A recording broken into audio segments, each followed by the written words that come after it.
that's your idea.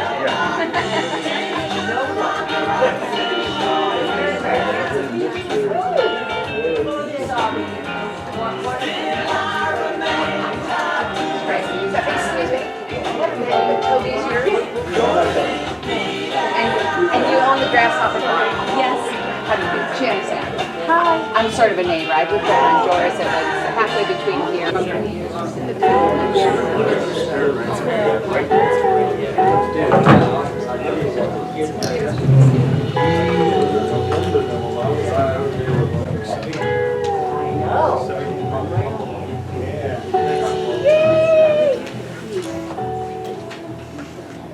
Hello. Hey. Hello. I cannot thank you all enough for being here tonight. This is going to be fun. It's going to be fun. So, just quickly, does anybody recognize that song? The one we No. Okay. What if I told you that was Fleetwood Mac? Oh. Okay. Yeah. Yeah. I believe you. Oh yeah. We weren't paying attention. If I knew we were going to be quizzed, I would have listened harder. Yeah. No, it's It's their. I think it's their first album. Yeah, with their original drummer. Wow. Yeah, it's called Albatross. Okay. We've got 5 stories that are going to be told tonight. One is not here present with us. It's Liz Pimentel. She is up in New York, and she's going to be. Her story has been recorded, and she's going to be played up here on the screen. Yeah. And there's a little backstory to it as well, which I'll be able to share with you. Now, this is something that's a little bit different. I hope to bring in more media. The idea is to tell stories, but also be able to show. Because as we're painting images for you, as the story's being shared with you, then there's always that question, oh, God, I wonder what that looked like. I wonder what, where that was. I wonder... And like something like the Moth, they always say, to see more, go to themoth.org and pull it up. And I don't want to put you through that. And we can just put it right up here on the screen and fill in some of those blanks for you as we go along. Tonight, as you can see, we have our three storytellers along with myself. I have not, this is our 4th one, and I have not told the story yet, which we've had plenty of people. And now it's the dark months of spring, and so we're a little low. And so I'm going to throw my hat in there. Just the usual story, the housekeeping. Everybody turn off your phone. No, I mean Chris, turn off your phone. Okay, all right. I'm sure everybody else has already done so. Thank you. We have Eric White up in the sound booth. Could you just give him a little bit of a... And he just got the call a few hours ago and jumped right in. That's greatly appreciated. Thank you. Oh, that's right. My friend Janice. Oh! Janice Adler. She shared a quote from Roald Dahl with me. And he said that without stories, we are just eating machines with shoes. And I thought, hey, if that isn't true, I don't know what is.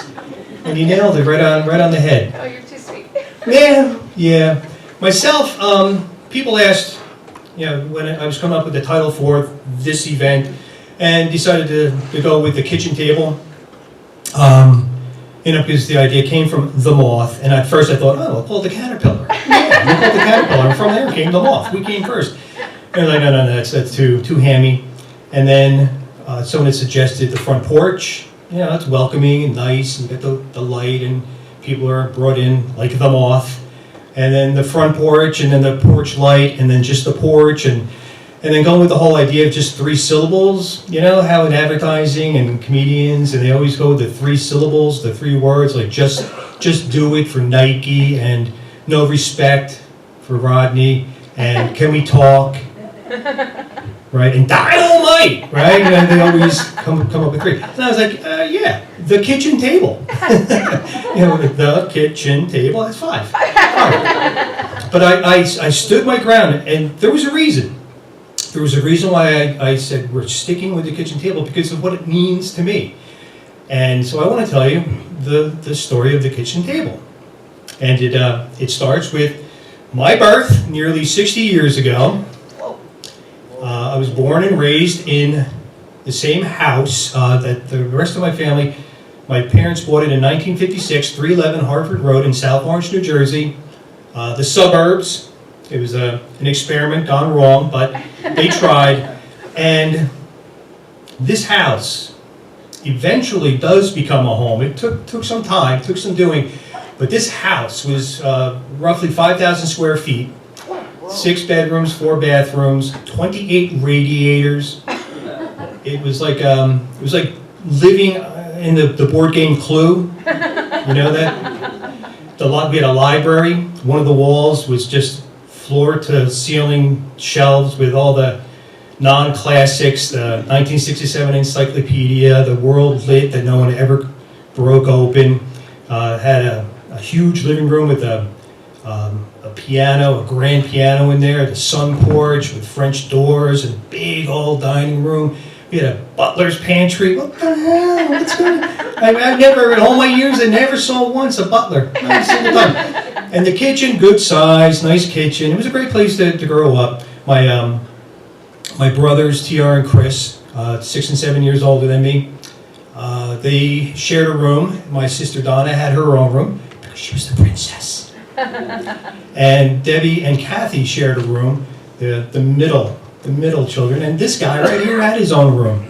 And so, obviously the peon of the family. And no one wanted to share with me, and that's okay. That was all right. And then there was this one room, the room off the kitchen, the breakfast nook. Anybody? You know what a breakfast nook is, right? Okay, so I didn't know this. I didn't know that everybody would know what a breakfast nook is. I thought that we alone had a breakfast nook, and I had no idea why we called it the breakfast nook when we would also have lunch and dinner there. Like, what's the point, right? Should you just, I guess when you walk in, if you're having lunch, I'll meet you in the lunch nook. But that's where our family would come together, and I don't know, I guess it still happens today. People still get together, the family. Studies have shown that families that eat together, the kids, they have a healthier relationship with not only their family, but they also have interpersonal skills that are heightened, that are more adept. And I don't think that's why we did it, but that's what we did. And the breakfast nook was really small. It was like maybe 10 by 10, maybe. Like John McCain would have considered his cell at the Hanoi Hilton as palatial compared to the breakfast nook.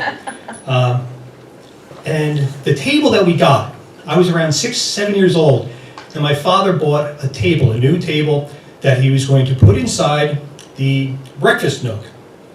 And he and I made it together. This little guy right here, doing a daddy thing, really highly unusual. Love my dad loved me, I know this, but doing one-on-one. He bought this table at Mr. O'Connell's place in Livingston. Mr. O'Connell, family friend, and he put up a going out of business sign. And he discovered that by doing that, his business increased 50%. And he was going out of business for 25 years. And my father bought this table, and he brings it home, and this is pre-IKEA. And he brings it inside the breakfast nook, and I'm sitting on the floor, he's sitting on the floor, and we start putting it together. And I am like his nurse. I'm assisting him in the operation. And he has nuts, bolts, pliers, and screwdriver. And he'd say, pliers. I'd slap it in his hand and go, pliers! And then screwdriver. Screwdriver, daddy. And we put the sucker together, and it was a big table, it was huge. So it was so big that by the time that it was up and we got all the chairs in, you couldn't get in. You couldn't get in, you had to do the shimmy thing all the way through to get around. And the way it was set up, small doorway, just a regular door. And when you walked in, at the head was Mama, and then to the right was little Timmy. And then next to me was my brother Ted, and then Debbie, and then my dad at the other head. That way my mom and dad could look lovingly into each other's eyes. And then Kathy, and then Chris, and then Donna, And when we set everything up, we get the dinner going. Mom, her best meal was probably pot roast, brisket, right? Nice brisket with the gravy and the mashed potatoes. Always had to have a lot of mashed potatoes. Oh, yeah, big Irish Catholic family, big mound, and you get all the food on the table, and you know how it starts. You know how it goes, and you start passing it around. But as it's happening, I always made sure I was the first one because you know, I have to run to the litter. You know what would happen? I'd starve away because all these other kids would steal everything, and I would be left with nothing. My brother Ted, being 7 years older than me, I would already be sitting there, and he started coming in, and he had so many different ways that he would abuse me, and it was always under the radar. You may recognize some of these, where you squeeze the shoulder right about here. Oh, yeah. Yeah, and then there's the neck thing. You ever get that? Yeah. Yeah, the pinch of the neck. And then the noogie to the center of the head. Oh. Oh yeah, man. This one, shot right in the middle, like, and I just right on my plate, peas in the ear, mashed potatoes on my face, and yeah, the mom would come in, and there I am in my plate, and she just takes me by the hair and picks me up and says, "Timmy, you're supposed to eat it, not wear it." And how do you explain that? Yeah, Ted just did it again, Mom, and you missed the whole thing. And as we're sitting there, night after night after night after night after night. We'd have Saturdays off, Fridays too. We'd have pizza, spaghetti on Fridays, Saturday, free for all. But during the week, night after night, as we sat there, the way it was conducted, and I say conducted, my mom was always the last one to sit, as moms will do, and she'd have her King William IV on the rocks with a splash of water, her ashtray and cigarette going, and she would be eating, and I'd be ingesting my food along with her cigarette smoke, which always made it really interesting. You know, that secondhand smoke thing, it's real. Yeah. It's real. And then it would begin. My mom would peruse the room. She would just give it a little look around, like the Eye of Sauron, you know? And just that golden turn. And you just see her coming at you, and you just duck, like you're in a concentration camp, and the lights beaming around for it. And it was a matter of chance, whoever it would be. The only one who never got picked on was Teddy. this guy right here. No, it was just me. Little Timmy didn't deserve any pain. He's the baby of the family. And whatever it was, it could be grades, it could be a girlfriend, boyfriend, it could be, I heard at the shop, right, Chris,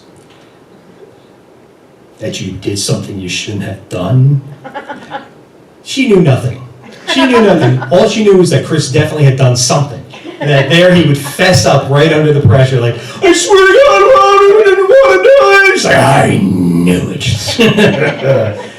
And it went on like this, just night after night after night. But the fights that would happen, and there were plenty. There were definitely plenty.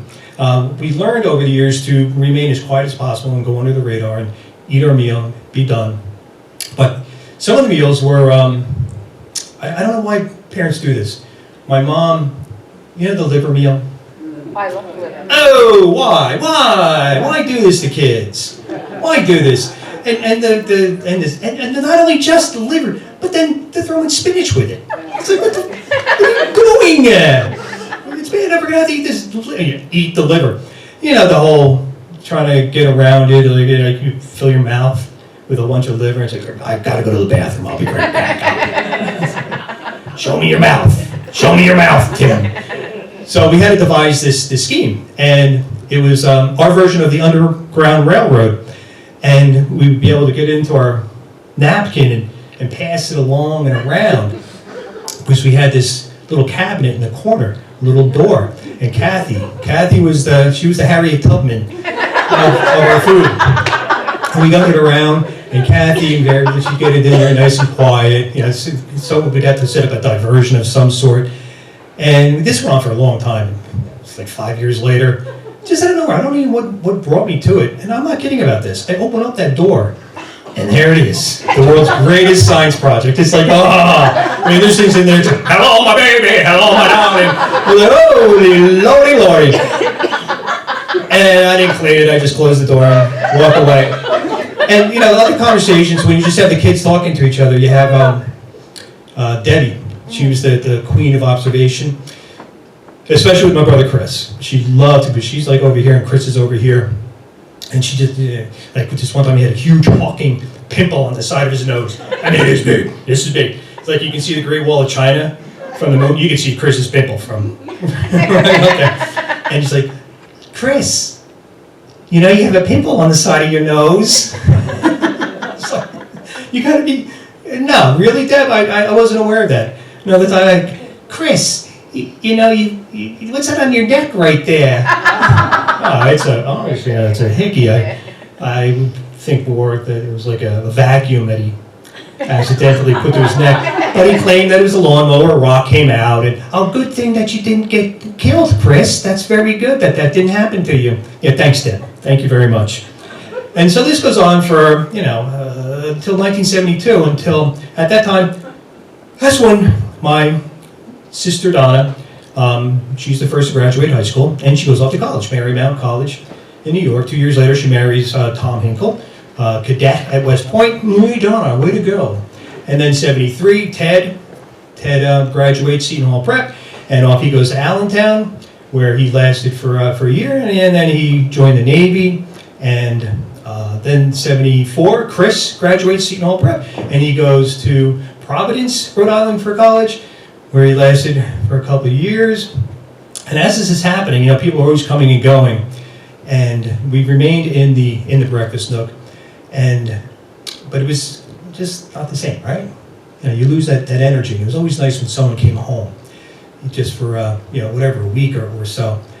And then it was 76, Debbie graduated high school, and she went up to Marymount. And then 78, Kathy graduated, and I'm sitting there and watching one at a time, just disappearing on me. And at that time, by the time I graduated high school, it's 1980, and now we've just given up, and now we're inside the library, TV room, and you got the trays out, and you got the evening news and Jeopardy, and you're eating, and just the energy's gone. And then my sister Donna came back with her kid for a year, which was nice, and I went back, I lived there again with my own family and did the breakfast nook thing. And you can't really share the stories. You try, like what I'm trying to do with you right now, which is, it's difficult for you to see what's going on. And, because as they're coming and going, and I'm just sitting there watching, like all you're seeing are blurs, and I'm thinking, do they not know this is not going to last? Do they not know this is going to end?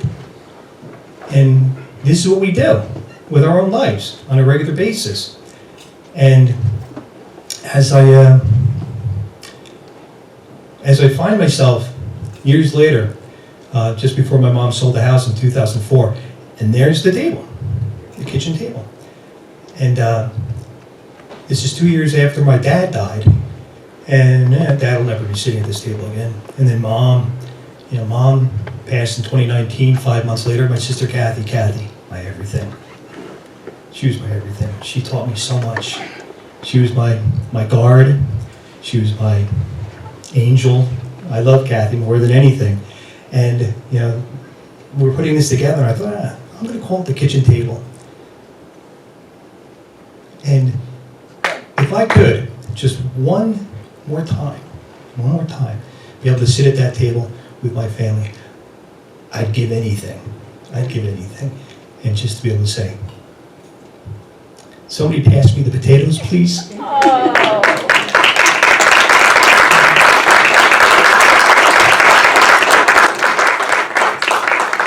And that is why I wanted to call it the kitchen table. Even though it's more than 3 syllables. Yeah. Thank you for listening. We have the next storyteller is going to be the video, the pre-recorded video of Liz Pimentel. She lives in the Bronx. She has been a neuroanatomy. She's been doing it for 30 years. Yeah. She has 3 sons. She's writing a memoir right now, and we're going to see a little piece of what she's written. So please, pay attention.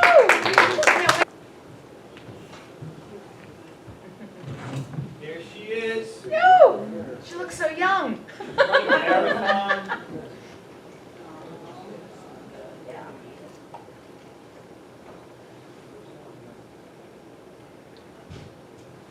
Uh-oh. No sound. Sound. Turn it up. San Francisco's Lake Merced. This meant we'd have to circle the lake twice, something we'd never done before. With the return of the New York City Marathon, I recall that time in 1981 when we upped our running time and our chatter, putting ourselves on the road to being marathoners, while also working out some personal issues. It said men form friendships by sharing activities, and women through communicating their emotions. If so, then Elaine and I are really friends, because we bonded both ways simultaneously. We were 30-ish and healthy, able to spare an hour every day after work to run around Merced. While we ran, we talked. It made the time fly and helped us sort out our lives. We met on the neuro ward of a large San Francisco hospital. She was the social worker, I was the physical therapist. As these were high-stress positions, our runs were physically and mentally therapeutic. We discussed work, family, social and political issues, and our romantic relationships. I suggested upping the time to 2 hours because Elaine had spent the first loop telling me about hearing from her ex-boyfriend. I hadn't yet vented my concern about my new boyfriend, Mike, and needed another lap to do it. He's Jewish, I said, and his mother is a Holocaust survivor. She's not happy with me. I was raised Catholic, and although neither Mike nor I was religious, he was very close to his mother. Elaine, herself the daughter of Holocaust survivors, could relate. Don't worry, she said confidently. If it becomes serious, you'll work it out. The next week, after we'd gotten in 2 hours, it was Elaine's turn to extend the run. Wondering whether to reignite her relationship with her old flame, she said, let's up it to 3 hours. And after that, it was easy to commit to a marathon. The Golden Gate Marathon was 3 months away. We consulted a 16-week training schedule and were well into the second month. We happily learned that you don't have to complete 26.2 miles before the actual race, only 21 miles. At that point, presumably, your body can go the extra distance on race day. Running over 50 miles a week takes up a lot of time. Because we both worked, our runs were relegated to the evenings. As the days got shorter, we shifted our longer sessions of over 3 hours to the weekends. We never wavered, despite demands put on us by others. Once, friends invited us to meet for dinner. We computed the time from my apartment to the restaurant as 2 hours, just what we needed for that day, and ran to the bistro, chatting all the way. On the big day, Elaine and I ran the first 21 miles together. We felt strong as cheering spectators motivated and sustained us. Elaine broke out ahead in the end, finishing 5 minutes before me in just over 4 hours. Mike ran those last few miles with me. Quieter than Elaine, he spoke mainly to encourage me. He would eventually become my husband, and together we would run that marathon of marriage, so far for 39 years. His mother got used to me, and yes, we worked it out as Elaine predicted. I've never entered another marathon. I found lots of excuses, raising a family, working long hours, taking classes. But the main reason was I didn't have Elaine to talk me through the grueling training period.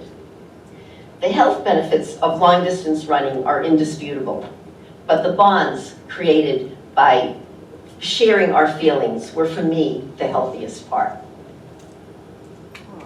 And I forgot to mention that the theme of this, that, all these things is supposed to be time. So that's why I mentioned a lot of things about the time. Oh. Yay! What, a little bit louder so Lizzie can hear you down. Busy, banana, fana, from fizzy, Nima, and Lizzie. No, sorry. Love you. There's always one. Okay, let's just keep this going, right? Next up, this young lady. I say that because if you could open up and see the heart just beating, you'd see how young this heart is. She's, we are so lucky that she has taken this part of her life and brought it to us here in Rangeley. One of the most dynamic people I have known in my entire life. Driven is an understatement. Creative, again, just doesn't do justice. And I'm really looking forward to hearing her story tonight. Please put your hands together for Val Zapolsky.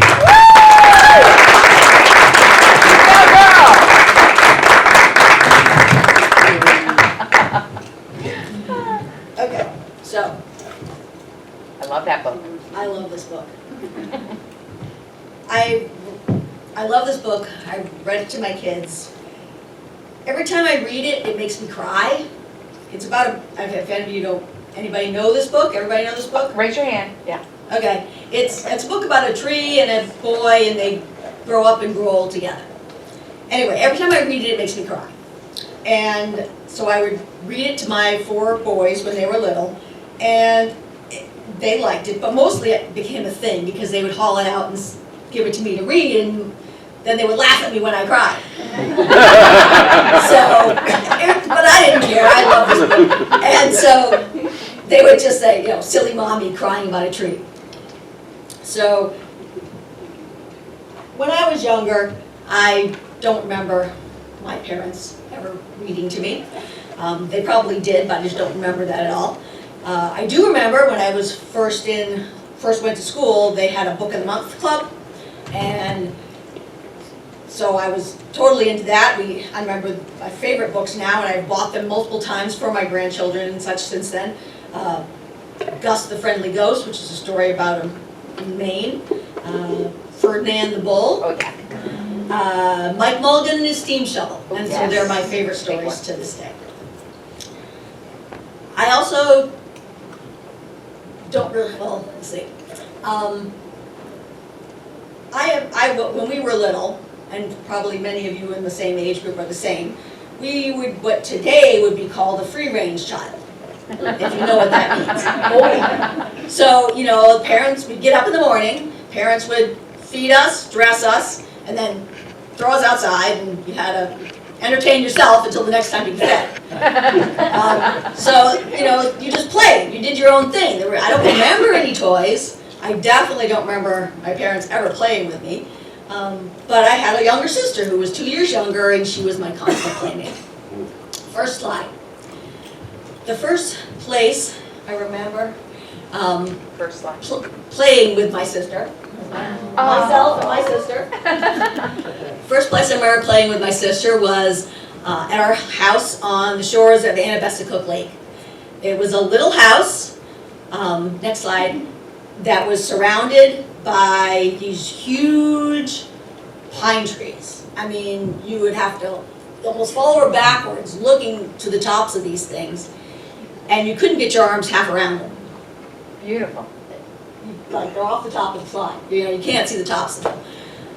And there was no grass. It was just a soft, continuous, fragrant, springy carpet of pine needles to play on. And so we played with the sticks and the cones and played our games, while the trees swayed and talked amongst themselves above us.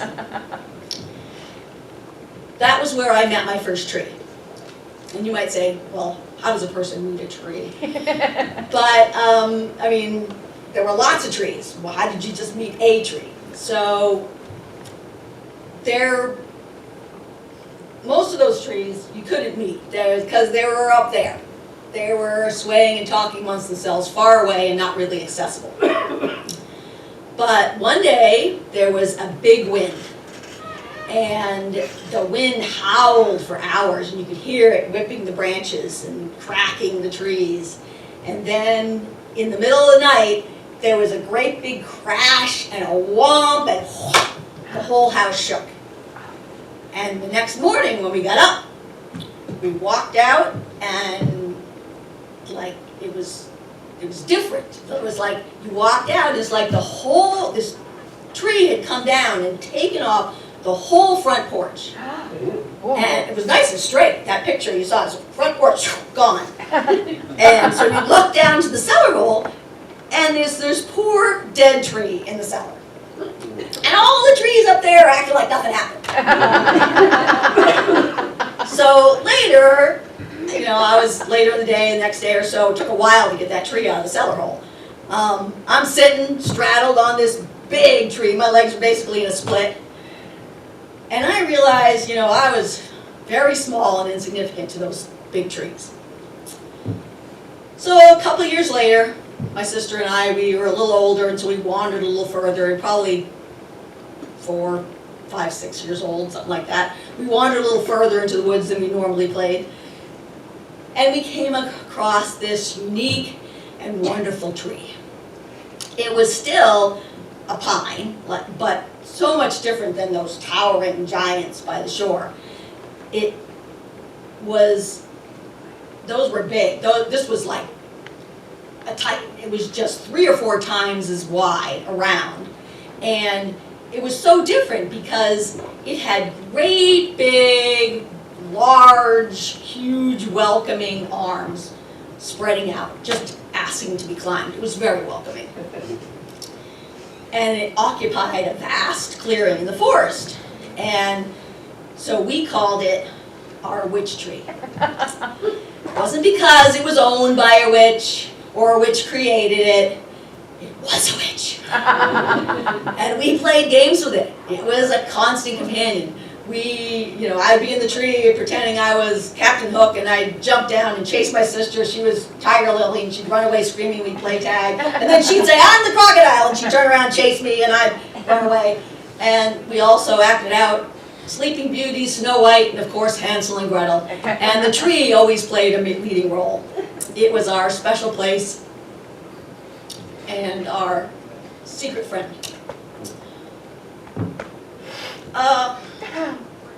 A couple years later, we're in a different house, different town. Now we're down in Massachusetts.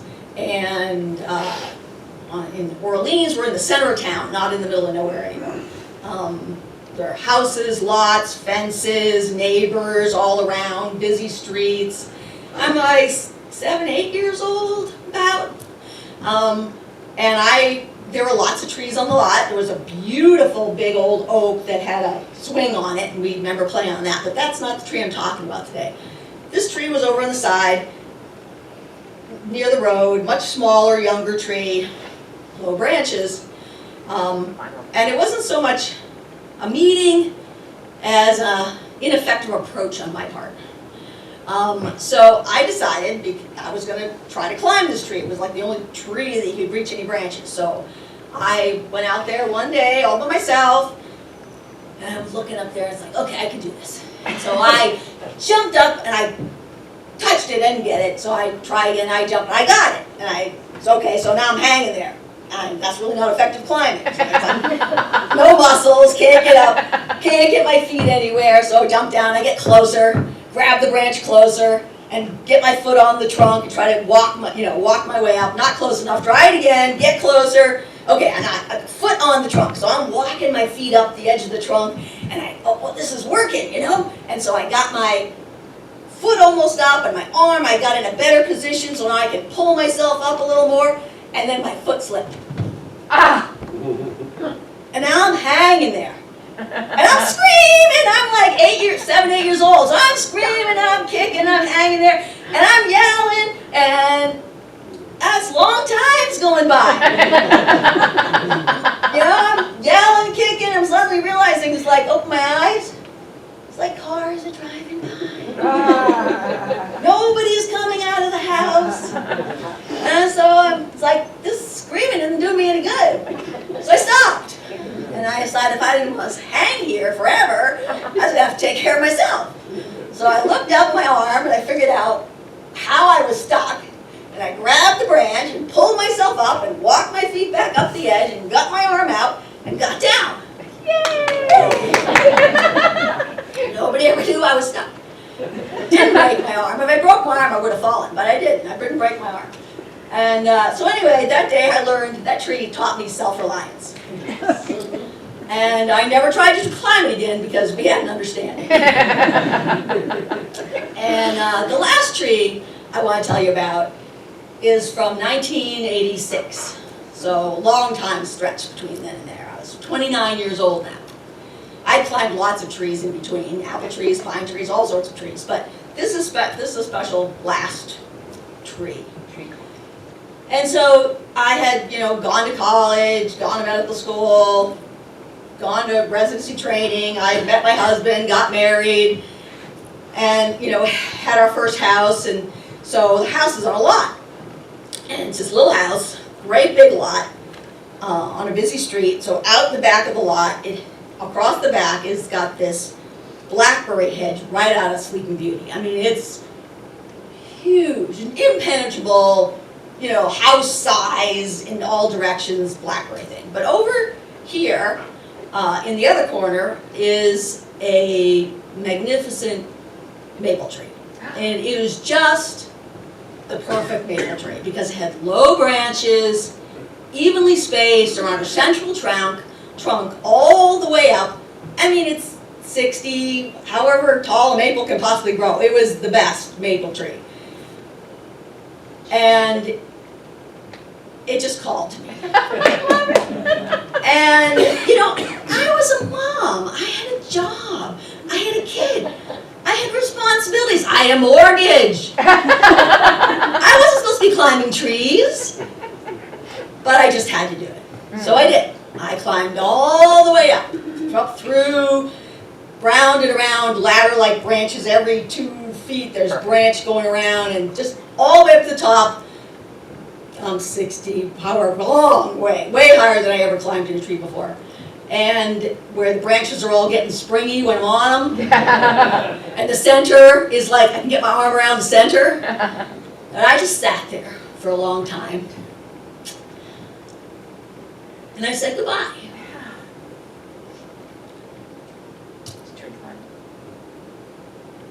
Goodbye to being a kid, being able to free.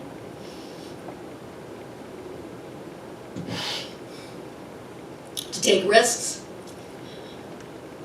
And I sat there a long time. And then I climbed back down to earth.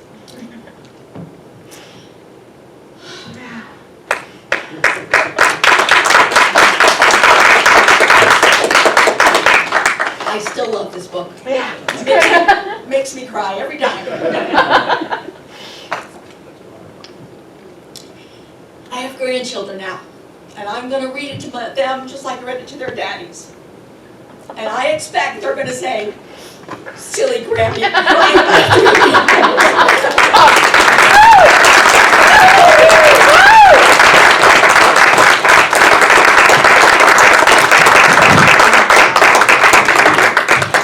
Keep it going for Val. Keep it going for Val.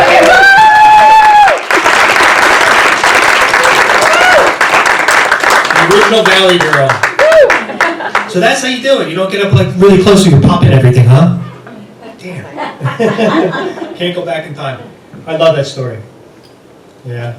All this is going to be available on YouTube in the very near future. So for those that have not been able to make it here, it will be there for them and for you to go back and revisit as well.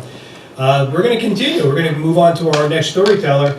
This gentleman, what can you say about the about this man? He's a raconteur from way back, the king of storytellers. I'm looking forward to hearing this one. I heard a snippet of it, and I'm going to see the fully realized version now with all of you. Put your hands together for Alan Wicken.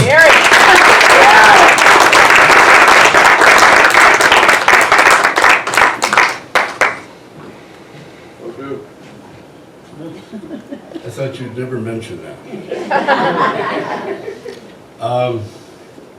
First off, I've done one other story pre-COVID, and it was about my, I guess, most serious near-death experience in a canoe.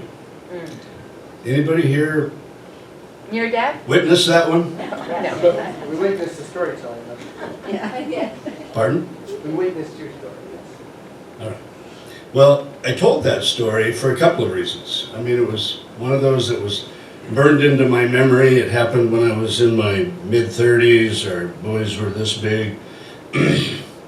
And I truly came within a whisker of not making it.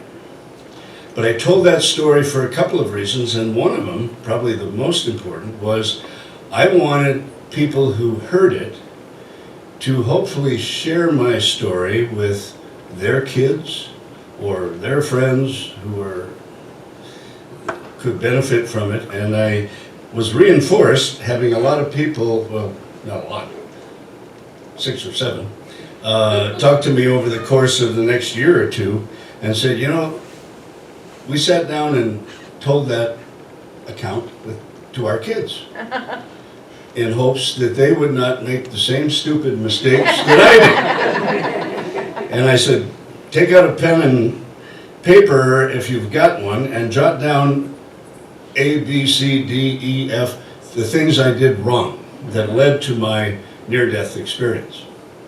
But a lot of people appreciated that and shared it, just as I did a year later with my own sons and my wife, the details. All they knew was that I got soaking wet and showed up back in this cabin in the Belgrade Lakes after having flipped a canoe. But there's a lot more to it than that. Well, sticking with that near-death genre, I have a story for you that also has stayed in my mind for other reasons. I think you'll figure that out as we go along. And so we have a lot of other stories here that are a little lighter or inspirational. I'm sticking with the near-death thing. It served me well once. I got to do it again. First off, so that's the background. How many of you ever saw the movie Deliverance? Yes, Nobody? yes. Maybe half of you. Those who didn't see the movie, have you heard about it? It was a memorable one. James Dickey wrote a book back in, I think, 69 or 70, and it became a movie in 72. In 72, I was in my first year of graduate school. This is the movie. First day of graduate school down in North Carolina. My wife Judy, many of you know her. I am known around town as Judy's husband. And we were in our first year of marriage. She was working in the medical center at Duke University, and I was studying first of 2 years in the physical therapy program in graduate school, and all was well. Well, first year, at the end of the first year in the summer, you do a couple of clinical internships. They were only 6 weeks long, and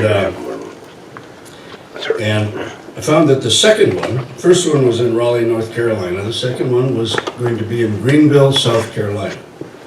South Carolina is a pie-shaped state, and at the point of that pie, it's up in the hills of the southern Appalachians, and that's where I and another classmate, there were only 16 of us in this class, and most of the guys were veterans. We had recently been discharged from the military because there was a war going on at that time. And I and another classmate named Ray found out that each of us really liked backpacking. And then we found out that the two of us were assigned to this rehabilitation center in Greenville, South Carolina, a very nice facility. And we said, well, why don't we weren't going to have a car most of that time. But why don't we take along our backpacks and do something on the weekend, which we did. The first couple, 2 or 3 weekends, we hitchhiked into the North Carolina mountains from Greenville. did a hike that we had kind of researched and spent a night someplace in the Carolina mountains, and then hitchhiked back. Unfortunately, made it back in time to get cleaned up and show up on Monday morning. Well, I think we had about a week left, and I took a bus back to Durham, North Carolina, so that I could drive our car, so that Ray and I could load it up with whatever we brought along, and return to Durham and finish that stint, 6-week stint. So we had a car for that final weekend before we later drove back to Durham. And I got this idea, or somebody suggested, I don't know how it evolved, that we had both seen the previous year the movie Deliverance. Deliverance. And there were a number of scenes and some music. Do we have the music? Dueling Banjos from this movie. You know, those things stayed with you for a while, and especially that first year. And this was a scene, the Dueling Banjos was a scene in that movie that everybody remembers. And there were a few other scenes that included an interface with the locals that lived up there in the hills of South Carolina and Georgia. And so that was all fresh in our minds. But I said, you know, that was an interesting river that was in the middle of that movie. It was the premise. Burt Reynolds was the star. He was the buff, muscular guy. Oh gosh, I'm blocking on the name of another fellow who... Ed Beatty was key, and then the... John Voight. John Voight. Those were the three names that most of us remember, not me. And it was a memorable movie, and that interface with some of the locals up there in the hills played a big part of the scenes that we all remember, those of us that saw that movie. I thought everybody had seen it by now. Maybe didn't get up here to Rangeley. But anyway, I said, why don't we hike down, do a upside down hike this time? Go downhill, like going into the Grand Canyon, down on the plateau or something. You went downhill first and then you returned uphill. Let's go downhill to the river, the Chattooga River, that was going to be in the book and movie, was going to be flooded, and Burt Reynolds talked to his buddies that were golfers and this and that, to join him in paddling down this river before it flooded and became a lake, much like Flagstaff. And so they all go to the hills. The Dueling Banjos was an early scene where they ran into some locals and this little guy playing the banjo and so on, very memorable back and forth between guitar and banjo. And we drove through Clemson, South Carolina, college town, lovely little town. And then we got to the trailhead that we were seeking and put on our packs and started downhill. And it was in the middle of July in South Carolina. It was very warm, very humid. There were a lot of vegetation, azaleas and magnolias and what have you. The southern vegetation that was around the trail, and it was a very pleasant trail going downhill. And we ultimately got to the edge of the Chattooga River. The river had a longer, bizarre name in the movie, but it was the Chattooga, which formed some of the border between Georgia and South Carolina. So we got to the edge of the river, and there was a semi-trail along the way, crawling over boulders and so forth, but we could find our way. And after we were hiking along the river for about an hour or maybe more, we came upon a couple of the local boys on horseback with a pack horse, 3 horses, 2 guys. rifles in scabbards under the saddles. And the pack horse had 2 coolers strapped to the back of it. Well, I think they had already finished off the contents of one of the coolers. And we got to talking with them. And Ray and I didn't say anything to each other, but we were thinking the same thing. Uh-oh. And their story was, to us, I mean, they were kind of sizing us up, and we were kind of sizing them up, I guess. Their story was that they were going to go up to the waterfall that we had just passed half hour before, because somebody told one of them that there was some gold at the bottom of that falls. Really. And they were going to dive to the bottom of that falls and find it. And, you know, life would be good. And so we said, well, good luck. And we continued our way, and they continued theirs. And then Ray and I started talking to each other. What do you think? I don't know, a couple of scary characters. And that was in the back of our minds as we continued down the river. And there wasn't much flat land or non-vegetated land on either side of the river all the way. And we were starting to think, well, where are we going to find a campsite where we can pitch our little 2-man backpacking tent? Mine. And so we get down by a bend in the river, and there was a sandbar. And perfect place. I mean, there's no tides that we knew of in the river, so we figured it's not going to rise in the middle of the night on us. So we pitched the tent on this nice sandbar. And as the day grew longer, we didn't meet really anybody else, just those 2 guys and their horses. And they were a pretty scruffy pair, and they caused us some concern. So, the sun finally sets, the moon rises, lovely night. You know, we're swimming in the river because it was very hot and humid, and all was good. And I'm an early riser, was then, still am. And that next morning, you know, the 2 of us are side by each other in this little 2-man tent, and I wake up probably 5 or 5:30 in the morning,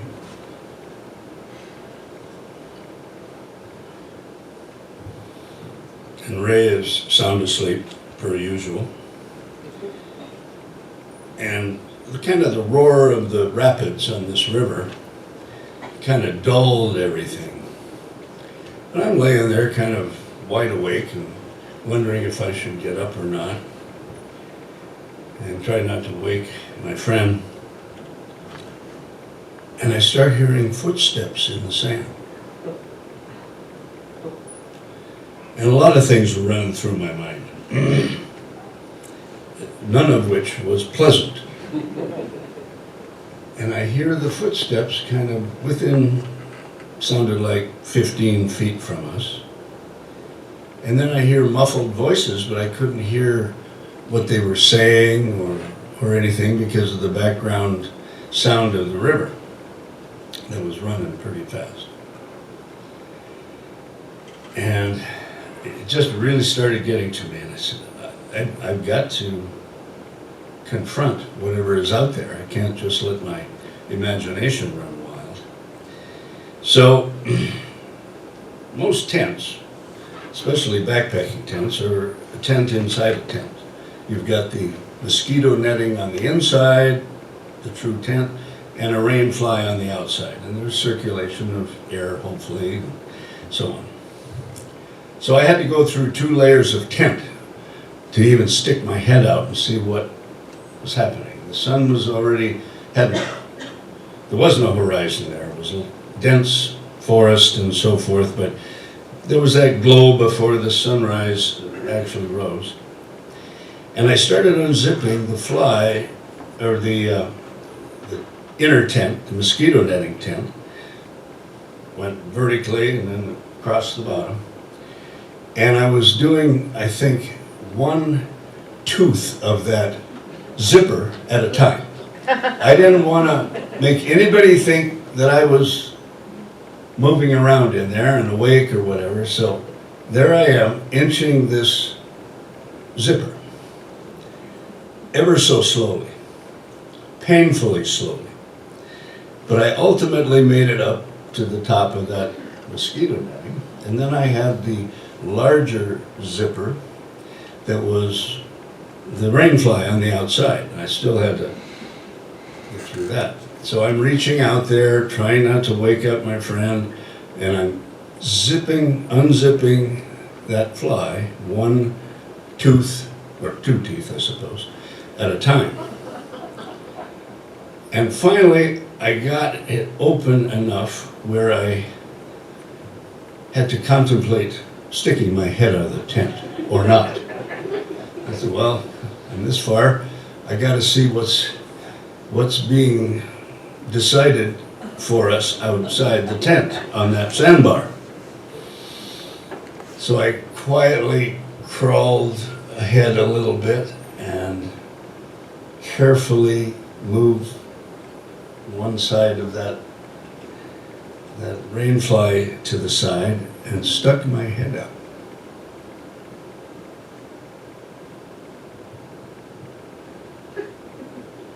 It wasn't the two guys with the horses. That's exactly what I said, or exhaled, and it was, I think, 4 canoeists that were canoeing that segment of the river from a bridge that crossed the river someplace, the only place they could put in, and their destination was another bridge downstream still. And they had to do a lot of portaging around some serious whitewater and that falls and so on. So they didn't make the efficient time that they had planned, and so they ended up spending the night sleeping in their canoes, either under them on the shore or whatever, or in them lashed to the river's edge. Spent the night, and they were scouting the river ahead, like you do when you're in whitewater, to see what's ahead so you can kind of discuss a preparation for paddling through the rapids. And I was so relieved. And Ray was still snoring. But I leaped out of that tent and rushed up to the nearest bearded canoeist, gave him a big warm hug and a kiss on the side of his bearded cheek. True story. Except for that last sentence.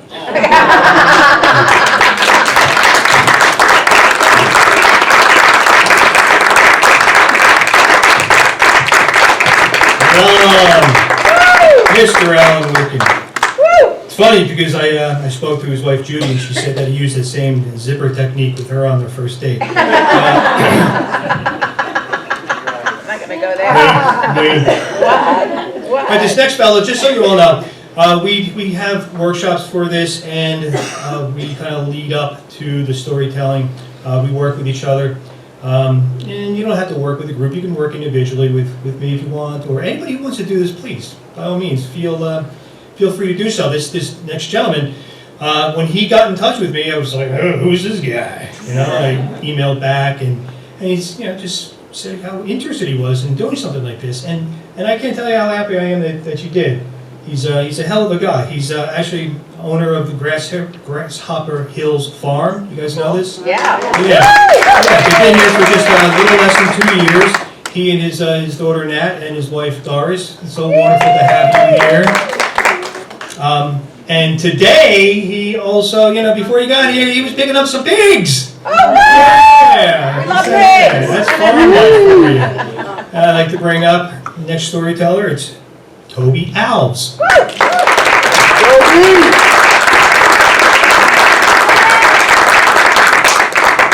Good evening, everybody.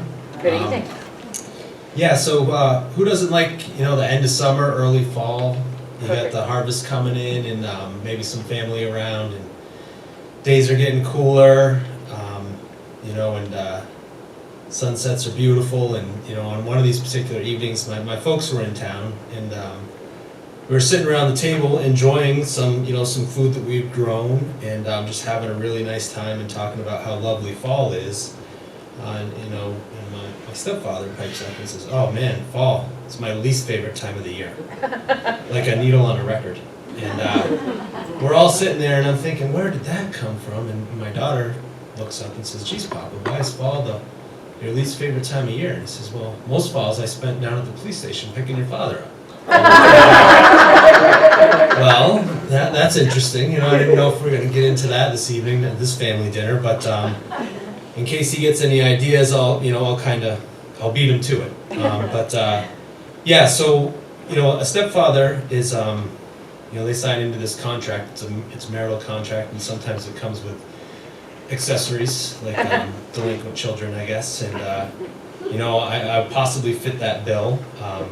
So I'm going through my mind at the dinner table thinking, like, is he going to go on? He doesn't go on, but it made me think about, man, he was right. It was fall was a rough time for me. I think in the summer you had all this open space, and you're out there, you can just cast all your evil onto a larger space. And in the fall, it apparently all came down to I got really ambitious in the fall, I guess.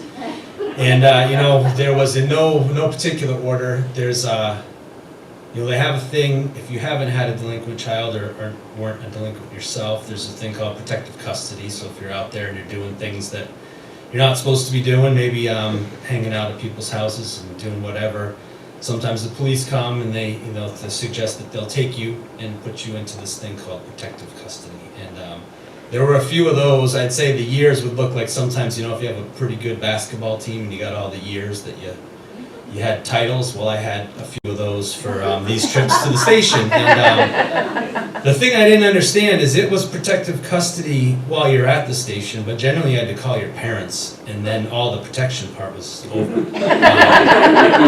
So there would often be a lot, and my stepdad was always the one who got sent down there, which was probably good, because my mom's like, "I'm not getting up for that guy again." So he'd come down, and he wasn't always impressed, and so we go there, and then other times it would be a little bit maybe, I don't know, not, like I said, curious, ambitious, whatever. I always liked hanging out with the older kids and things like that. So it was, Halloween was a big holiday for me. I didn't realize it, but it became a big thing. And so I was hanging out with some older kids, and there was me and a friend of mine and these older kids, and we're following them around, and we're doing like the toilet paper and the shaving cream and all that stuff, and just having fun. And pretty soon I realized, like, these guys are getting, like, this is escalating, and we're like, oh no, let's just hang out, like, let's just do this thing. And so next thing I know, we're near a home, and there's a pumpkin involved, and now I'm shaking. I'm like, things are not going to be good. And the pumpkin goes through a window, and it happened to be the window of a state trooper in our town. I had no idea this was coming. To this day, I did not know that this was going to happen, but somehow I think somebody squealed, but it wasn't me. So I had to go down to the station and get questioned. And I was pretty young, and it's not the particular bonding moment that I was looking for with my stepdad, but we get down there, and he instantly recognizes. Don't ask me how he recognizes, by the way, but he says, "Don't tell him a word." And I was thinking, what do you mean? I'm scared to death. They're telling me they're like going to throw the book at me and all this stuff. He's like, "No, you don't have to tell them anything. You didn't see anything, it was dark. Like, you don't want to be the squealer." So now I'm thinking, well, this guy gets really worked up when I'm going to the police station all the time, but now he's like my buddy, my confidant. Like, this is okay. So we get through that one, and things are okay, but then fall comes again, as it does, and some of the folks who are close to me know about the truck story, and it's kind of even, it's funny sometimes, and other times it's not that funny, but I had a step brother too, who was my stepdad's son, and so he would come to town every once in a while, and I always felt like I had to, we had to do something special. And as I mentioned, when it comes to me and doing something special, he knew it was always trouble. That's just kind of how it went down. So he was coming to town, and I knew my folks were going to a Halloween party with some of their good friends. And I had heard that there was going to be this other Halloween party, and what a great opportunity to introduce my brother to some people from town and to have a good time. And it was all going to work out fine. So my parents left to go to the party, and I said, "All right, man, we're going to the party." And he said, what do you mean? How are we going to get there? It's like clear across town in the woods. I'm like, it's fine. They took the car. The truck is still here. We'll just borrow the truck. We'll go over there and we'll go to the party. And he's like, no. And I'm thinking, what can go wrong? It's not big a deal. And the trucks, it's a Ford F-150, like, the working man's truck. The guys who gets up every day and goes to work's truck. And my stepdad loved this truck, and it was nice. I remember it as black step-side Ford. Beautiful automobile, but I finally talked my brother into getting in the truck and driving out to this party, and it's pouring rain, and I'm not that good a driver at this particular time, but I'm getting cocky on the way over there because I'm figuring it out on the way. We're driving, we're going down a dirt road, and it's a long driveway, and I'm looking at him, I'm like, isn't this grand, and we're going faster and faster, and then all of a sudden we're flying through the air and come to an abrupt stop. And I'm thinking, oh, that wasn't good. I might have pushed it a little too far here. So, in these old Fords, they had like a 3-mile long stick shift, and I'm like putting it in low, working the clutch, she's not going anywhere, and boy, we must be really stuck. So I'm trying first, how about reverse? Trying to move back, nothing's happening. I'm like, oh man, this is not good. We're not moving. We'll just go down and get somebody to pull us out. And then my brother's at the passenger side window, and he's looking in, and he's white as a ghost, shaking, nearly crying. And I'm like, oh boy, this is not good. I'm like, what's up, man? Well, we need to get out of here. He's like, yeah, but the wheels are back there. And I'm like, what are you talking about? And I get out, and the axle had apparently dislodged from the truck. When we went over the stone wall, it was back there. So now we're not driving home. We're not gonna, we're just gonna back up out of this one and skip the party. So I said, oh man, we gotta go down. So we walk down the party, and people are talking, and they're talking to us, and they're like, it's gonna be okay, but you gotta call your folks, you gotta let them know what happened. So I call my parents' friends where they're having this party, and I say, I kind of messed up. Could you come pick us up? I crashed the truck, and we're in a different town, basically. So told them where they were. They knew where it was, and they came and to pick us up. And already my mind's thinking, well, we're out in the middle of the woods. We're on private property. I'm probably gonna not be in too much trouble for this one. We'll just have to pull the truck out, do all the things. I'll probably have to work 1,000 summers to pay my old man back for the damage to it, but that's all right. It's all good. So we get in the car, we're going home, and I'm like, this is not the way to go home. What's going on here? We're going back to the police station. So we go into the police station, and I'm like, this is not good. My mother sits me down, and she says, I want him arrested for grand theft auto. And my parents are dressed up in Halloween costumes. And I'm crying, and I'm like, oh my, what is going on? I'm trying to stay out of this place, and they're bringing me back here, and I thought we were all a team from this other action that was going on. And the officer's just sitting there, and he's saying, I'd love to write him up, but he's 14, you're just going to have to come pick him up anyways, so why don't you take him now? And so they take me home, and it was rough, and there was some other truck incidences, and it just was it was a strain on the relationship, I guess is how I would put it. Things went on, got through college, was back home for a couple summers during college, and then moved on and started my own life, and kind of was going through, and a decade or so later, in a couple 100 miles, and I was living in the woods in New Hampshire, and I came home one night, and my wife at the time, it was the evening she decided that she was done. We weren't gonna go on with this marriage thing anymore. And now, whether I was happy, upset, or whatever, I just didn't know at the time. And it was a raging blizzard outside, and I didn't know what to do. And I called my mom, and I said, look, here's what happened. I'm a little bit bummed out, but I think things are gonna be okay. And hung up the phone. And then I proceeded to walk out of the house and just start to walk. And I didn't know where I was going in particular, but I didn't want to be in that house anymore, and I didn't want to be in that situation. And things weren't looking so good in the middle of winter there in New Hampshire. And I walked I walked a few miles in a couple hours, and it was cold, and I was not properly dressed, and my head was a mess. And I think the only vehicle I'd seen in the entire time walking down that highway came up and kind of slowly rolled to a stop. And I thought maybe I recognized this pickup truck, but I wasn't sure. And when it pulled up, the window rolled down, and my stepdad was in the driver's seat, and he said, "Hey, I heard you're having a rough day." I said, "Why don't you jump in and maybe we can go home and talk about it and see if we can figure it out." And if he was sitting out here in the audience tonight, I guess I'd just like to say thanks for the ride, Dad.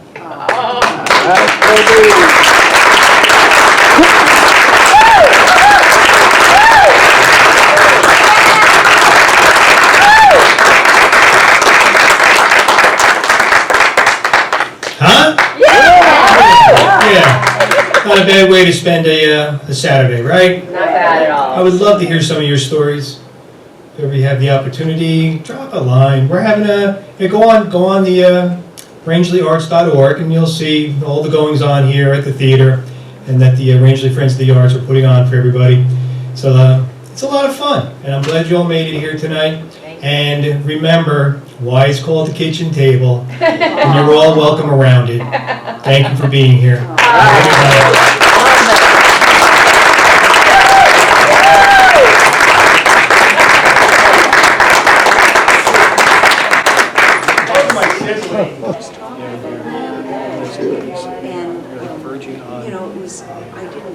Today I was talking about coming here, and we got talking about the story about the birds, because I have birds outside. And I was mentioning that story,